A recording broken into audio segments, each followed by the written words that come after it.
بسم اللہ الرحمن الرحیم نحمدہ ونصلی علی رسولہ الکریم اما بعد السلام علیکم ورحمۃ اللہ وبرکاتہ۔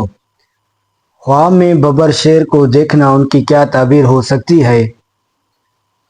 ببر ایک قسم کا شیر ہے۔ علامہ ابن سیرین رحمۃ اللہ علیہ فرماتے ہیں ببر شیر ایک درندہ جانور ہے جو دوسرے شیروں کا دشمن ہے۔ علامہ ابن سیرین رحمۃ اللہ علیہ نے ان کے مختلف صورتیں اور مختلف تعبیریں بیان کی ہیں۔ مثلاً خواب میں ببر شیر کو دیکھنا، خواب میں ببر شیر سے لڑائی کر کے اس کو مغلوب کرنا یا اس سے مغلوب ہونا، یا ببر شیر لڑائی کے دوران بھاگ جائے وغیرہ۔ اگر آپ ان کی تعبیر جانا جانتے ہیں تو اس ویڈیو کو آخر تک لازماً دیکھیں۔ علامہ ابن سیرین رحمۃ اللہ علیہ فرماتے ہیں اگر کوئی شخص خواب میں ببر شیر کو دیکھے تو دلیل ہے اس کا دشمن قوی اور دلیر ہے لیکن کریم اور مہربان ہے۔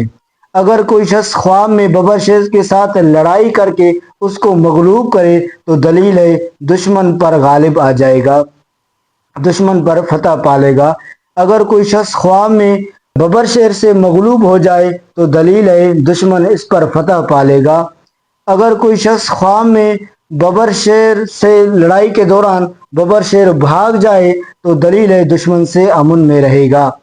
علامہ ابراہیم کرمانی رحمۃ اللہ علیہ نے فرمایا ہے کہ ببر شیر کی ہڈیاں، بال اور چمڑا دیکھنا مال اور نفع کی دلیل ہے مگر محنت اور مشقت سے ملے گا۔ اور اگر کوئی شخص دیکھے کہ ببر شیر کے اوپر بیٹھا ہے اور وہ اس کا مطیع ہے تو دلیل ہے دشمن اس کا تابع دار ہوگا۔ اللہ تبارک و تعالیٰ سے دعا ہے اللہ تبارک و تعالیٰ ہمارے خوابوں کو باعث رحمت بنائے۔ السلام علیکم ورحمۃ اللہ وبرکاتہ۔